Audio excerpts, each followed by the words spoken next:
qué hacemos el crosslinking en menores de 18 años. Como todos saben, el queratocono es una enfermedad degenerativa, progresiva, generalmente es bilateral. Antes se creía que era unilateral, pero ahora es bilateral, asimétrica. Se presenta tempranamente en la segunda década de la vida, y Jafesi ha hecho trabajos en niños y se ha dado cuenta que el momento que se diagnostica a los niños, el 88% progresa en su queratocono. El crosslinking se lo usa desde 1993 en los primeros estudios en animales en los que fue probado de forma suficiente para saber el tiempo de la exposición y la penetración de este y su efecto a nivel de la córnea. Y fue en el año 2013 que ya comenzaron a usarlo en humanos. Esto lo hace también Wallensack. Este es el primer trabajo que se hizo, el primer protocolo fue de Dresden en Alemania. Como saben, el crosslinking que hace es una reacción fotoquímica, utiliza la radiación ultravioleta como fotoactivador con la riboflavina, y este produce una reticulación en el colágeno de la córnea, estabilizando así a esta y deteniendo la progresión del cono. Dentro de los equipos que tenemos hay el estandarizado y de alta frecuencia. El objetivo de estos es dar el total de radiación de 5.4 joules por centímetro cuadrado, pudiendo modificar los tiempos de exposición.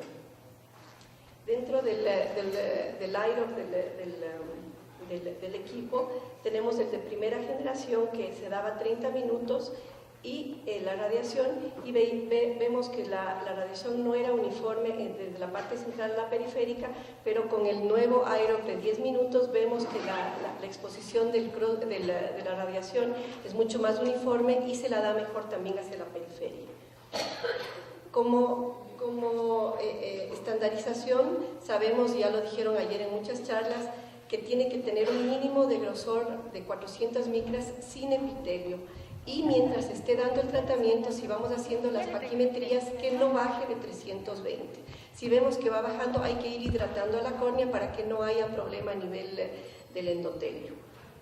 Y lo que es importante recabar es que hay que ver en los diferentes equipos que estamos utilizando. Muchas veces se utiliza el Pentacam, el Galilei, el Sirius, la paquimetría de contacto, y cada uno da estos diferentes paquimetrías. Entonces uno dice, ¿a qué paquimetría nos vamos a referir en el momento de hacer un crosslinking? Nosotros hemos hecho algunos trabajos, sobre todo cuando hacemos los excimer láser, y nos damos cuenta que en el momento que hacemos las paquimetrías y tomamos en cuenta la paquimetría del Pentacam, siempre sobreestima los valores. Generalmente está sobre los 20 o 30 micras más alta de lo que nos está dando el Galilei o un Sirius, y lo que nos está dando también la paquimetría de contacto. Entonces, eso es importante saber, porque uno dice, bueno, ¿sobre qué paquimetría vamos a hacer? Y si tenemos las 400 micras de espesor mínimo, que sin epitelio, entonces es importante, preferible irnos un poquito más para tener mayor cuidado y menor consecuencia a nivel de la córnea. ¿Qué riboflavina usamos? Usamos la isosmoral con dextrano, que se usa para córneas gruesas. Sin embargo, ahora se está hablando sobre si hacemos con epitelio o sin epitelio. Hay trabajos ya que demuestran que en niños con epitelio han dado resultados, pero hay otros que en cambio lo contradicen y dicen que han tenido que volver a dar radiación a los que han hecho con epión. Entonces yo pienso que en el principio uno no debe arriesgarse a ver si funciona o no funciona, si ya está probado un método de que funciona sin epitelio y está suficientemente con los años de experiencia de los diferentes estudios, no vale la pena arriesgarse, sobre todo en niños. Y cuando tenemos epitelio en la córnea, sin epitelio en la córnea, sabemos que la riboflavina debe penetrar por lo menos dentro de estar seguros de que penetró para que dé resultado. Y esto lo podemos ver en diferentes trabajos que se puede marcar con el OCT una vez desepitelizado, y vemos que tiene que penetrar la riboflavina para que ésta pueda funcionar en conjunto con la radiación. Y también podemos comprobar, por ejemplo, en el Galilei vemos la densitometría de la córnea pre-tratamiento y post-tratamiento. ¿A quién vamos a hacer? ¿Qué límites vamos a tener para hacer un crosslinking? ¿Y qué seguimiento? Sobre todo el seguimiento, porque muchas veces Una vez que damos el tratamiento desaparecen los pacientes, no sabemos cómo localizarlos, entonces hay que siempre estar pendientes y decir que es importante los seguimientos por si acaso tengamos que dar un retratamiento. Hemos hecho un estudio en menores de 18 años, hemos incluido dentro de este estudio a todos los menores de 18 años con signos topográficos de progresión, sin antecedentes de herpes ocular, que no tengan enfermedades autoinmunes como la artritis reumatoidea y que las paquimetrías sean mayores de 450, ya sea en el Sirius o en el Galilei. En un periodo del 2000, comenzamos a hacer crosslinking en el 2007, del 2007 al 2014 hemos tenido 33, sobre todo los pacientes que hemos podido tener seguimiento. Hemos hecho más de 80 pacientes, pero los que hemos podido tener pacientes niños, ¿no? Pero en los que hemos podido tener por lo menos un seguimiento de 3 meses, hemos incluido a 33 pacientes, 55 ojos, ustedes ven la predominancia fue de hombres de un 81%, de edad de 10 a 18 años con una media de 15 años. Y el seguimiento fue de 0 a 77 meses con un seguimiento de 6 años, ¿no? A todos estos pacientes en el preoperatorio es muy importante porque vamos a tratar niños. Y yo no considero que sea necesario hacerlo con anestesia general por el riesgo que esto implica y por las consecuencias legales si nos pasa algo. Entonces, el preoperatorio, hablar con el paciente, hablar con los papás, sobre todo con el niño que nos entienda el tiempo de colocación del procedimiento. Y al principio lo hacíamos con este de 30 minutos, que es más difícil, por el tiempo sobre todo, pero ahora con la exposición de 10 minutos hemos aumentado la casuística, pues sobre todo por eso. Y generalmente si lo podemos lo hacemos en los 2 ojos. A los niños les damos Ativan en preoperatorio, Dorixina Relax, se les pone silocaína en los párpados para que no sientan tanto el bléfaro, moxifloxacina tópica y lidocaína, se le va poniendo cada 5 minutos durante unos 10 o 15 minutos. Así nos ayuda también a la desepitalización más fácil. Y generalmente cuando los llevamos al quirófano, a los niños les decimos que vayan con música para que vayan con los audífonos y puedan oír. O si no, les decimos que nosotros nos enteramos de la vida de él y de sus papás, toda la cirugía. Pero sobre todo es importantísimo el conocer al paciente antes para que no tengan problemas durante el procedimiento y se dejen hacer. Al principio hacíamos con el equipo de 30 minutos, siempre veíamos que esté calibrado y colocábamos. En un principio nos decían que el equipo tenía que estar a 5 centímetros de la córnea, lo medíamos con regla y no era tan así. O sea, uno lo ponía a los 5 centímetros, pero lo principal es ver que el enfoque de la luz sobre la córnea sea perfecto. En el momento que estaba perfecto sabíamos que estaba a la altura adecuada. Luego ya nos pasamos al equipo que es de los 10 minutos del Iron probado por Theo Seiler y entonces esto nos resulta mucho más fácil por el tiempo a un niño, ¿no? En el postoperatorio, ¿cómo lo manejamos? Generalmente parchamos los ojos de los niños con ungüento de antibióticos sin corticoide hasta que este esté epitelizado y lo controlamos a día seguido, hasta que veamos que ya está totalmente epitelizado. Y en el pozo, ya cuando queda epitelizado, utilizamos antibiótico por 7 días, amoxifloxacina, una fluoroquinolona por 2 semanas y bastante lubricante ocular por lo menos por 3 meses. Y los controles postoperatorios los damos a día seguido hasta que esté epitelizado, luego a la semana, a los 3 meses, 6 meses, 9 meses, pero ya les digo, a veces, muchas veces abandonan el seguimiento porque ya se sienten bien y creen que ya están curados, pero es importante tener el seguimiento para ver si es que no hay que dar un retratamiento en un futuro. De estos 33 pacientes con 55 ojos tuvimos este seguimiento. Ustedes ven que cada vez va a haber, o sea, los pacientes van acudiendo cada vez menos, a pesar de que les llamamos, les decimos que vengan a los controles, es difícil. En estos pacientes hemos visto que la K media del preoperatorio era 48 y vemos que hasta los 6 años ya comienza a bajar hasta 44,6, teniendo una diferencia significativa a los 6 meses, a los 18 meses y a los 24 meses. Con respecto al equivalente esférico en la refracción, vemos que comenzamos con un preoperatorio de menos 3,85 y acabamos con pasados los 3 años de seguimiento con menos 2,30, ¿no? En la agudeza visual no hubo una diferencia significativa en los controles desde el preoperatorio hasta los postoperatorios. con corrección y sin corrección. Esto no tuvimos ninguna diferencia. Y en el cilindro topográfico sí vemos que hay un cambio desde el preoperatorio hasta los seguimientos postoperatorios, ¿no? Pero sobre todo vemos en los trabajos de seguimiento que ha habido en la literatura. Vinci Guerra, por ejemplo, ha tenido un seguimiento de 4 años y ve que los pacientes, los más estables, se han encontrado entre las edades de 18 a 39 años. Otro trabajo también, con un seguimiento de 3 años, vemos que la estabilización del cono se mantiene. Hay una publicación en la Journal de la India en el que compara todos los estudios de todos estos autores en edades pediátricas con un seguimiento hasta de 3 años y vemos que en la mayoría comprueban una estabilización del cono, o sea que el crosslinking está comprobado que funciona y que detiene al cono. ¿A quién vamos a hacer? Nosotros en el trabajo pusimos sobre todo a los que nos demostraron que había progresión topográficamente, mínimo 1 dioptría de cambio entre los años. Pero ven que en este año, en el 2007, presenta esto, vemos que hay un cono incipiente, dijimos, bueno, según los protocolos vamos a esperar que progrese, pero el paciente se asoma después, el momento que nota baja de visión, vemos a los 3 años cómo progresa el cono. Este es otro paciente que viene cuando tenía 7 años, con esta topografía.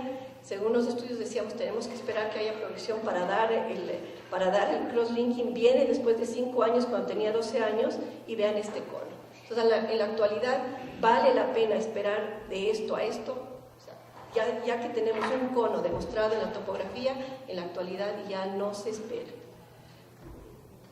Este igual es otro paciente que lo examinamos.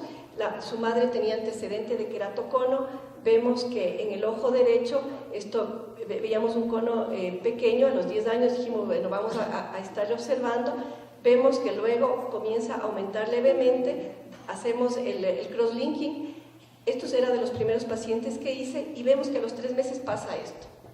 El momento que pasa esto, yo comienzo a asustarme y comienzo a preguntar a la gente que hacía crosslinking y les digo, ¿a ustedes les está pasando esto? Porque digo, esta cosa no funciona, está empeorando, el paciente está peor topográficamente, y no había muchos trabajos en esa época en la literatura que nos decían que realmente podía empeorar, o sea, en los primeros controles, hasta el primer mes, segundo mes, puede empeorar, pueden encontrar estas topografías. Entonces uno se asusta. Yo dejé de hacer en esa época crosslinking porque dije, esto no funciona y está empeorando. Pero luego llamamos a los pacientes y vemos que al año el cambio que hubo de los 3 meses postoperatorio al año y a los 2 años está estable. Esto es en el un ojo y este es en el otro ojo del paciente. Igual vemos que tenía en los controles, hacemos la cirugía, ya que en el otro ojo vimos que dio resultado, vemos cómo empeora a los 3 meses y luego con un seguimiento hasta los 2 años. Pero este valor al principio nos asustaba porque decíamos, esto no funciona, está empeorando, pero con los años ya nos dimos cuenta que esto sí funciona, que al principio empeora. Vemos a veces topografías que están peores, que las paquimetrías se adelgazan, pero luego con los años vamos viendo que hay cambio. También podemos tener seguimiento, por ejemplo, esto es en el Sirius, tenemos un programa de queratocono. Vemos que podemos ver cómo hay progresión en la curvatura anterior y posterior, cómo hay cambios. Esto es en un control antes el momento que estamos haciendo seguimiento. Vemos que empeora en la cara anterior y en la posterior también. Damos tratamiento y luego vemos cómo mejora. Igual aquí podemos ver las densitometrías antes de colocar el crosslinking y luego de la radiación, para ver cómo se comporta la córnea, pero esto vemos que aumenta, pero al principio esto puede ser un edema que luego ya se estabiliza con el tiempo. Igual aquí vemos cómo en la curvatura anterior y posterior, cómo va cambiando y podemos hacer seguimientos de esto. Igual este es un paciente de 16 años que se le realizó crosslinking, vemos en el postoperatorio y al año 3 meses. O sea, hay pacientes que cambian, mejoran su comportamiento con el tiempo, pero otros en cambio que se permanecen estables sin cambio. Igual este es otro paciente, igual en el preoperatorio como está este queratocono, le damos tratamiento de 53 a 57, aumenta y luego vemos que a los 3 meses baja. Generalmente cuando ya encontramos unos conos así, los estamos haciendo bilateralmente y colocamos en los dos ojos al mismo tiempo. Igual vemos el preoperatorio como está en el momento de la cirugía y los posoperatorios.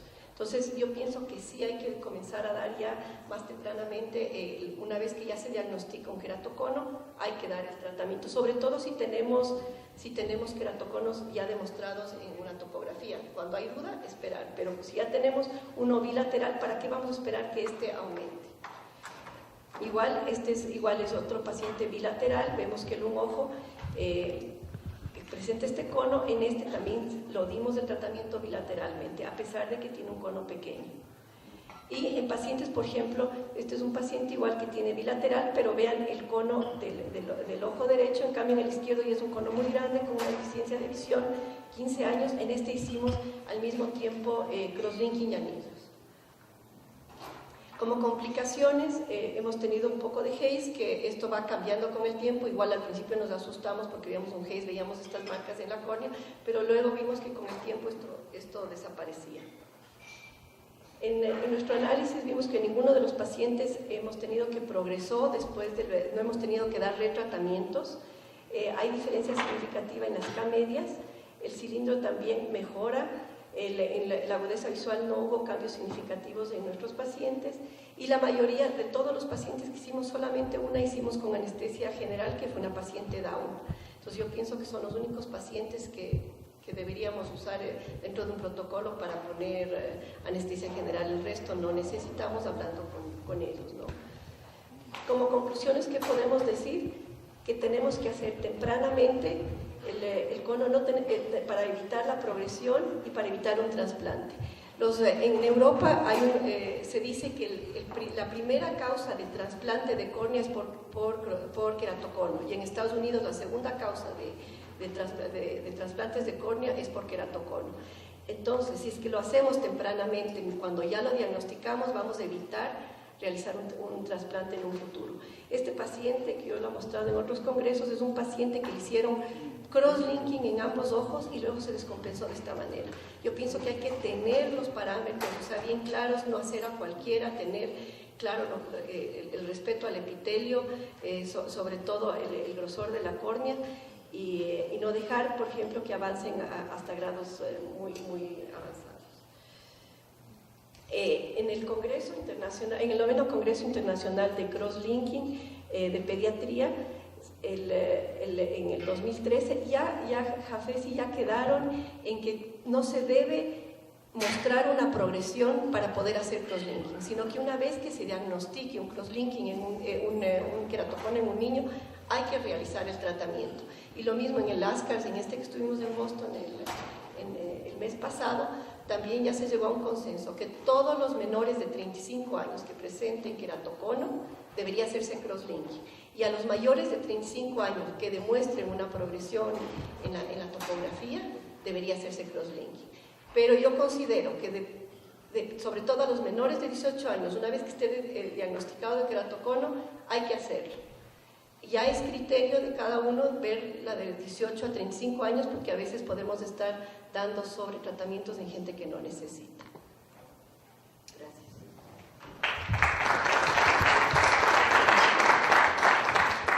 Muchas gracias, Jimenita. A continuación, retinopatía de la prematuridad en el Ecuador, doctora Andrea Molinari. Buenos días. Agradezco también a los doctores Larco la invitación para participar el día de hoy y presentarles este tema. Bueno, voy a hablarles desde acá porque no consigo que esto esté funcionando ahora.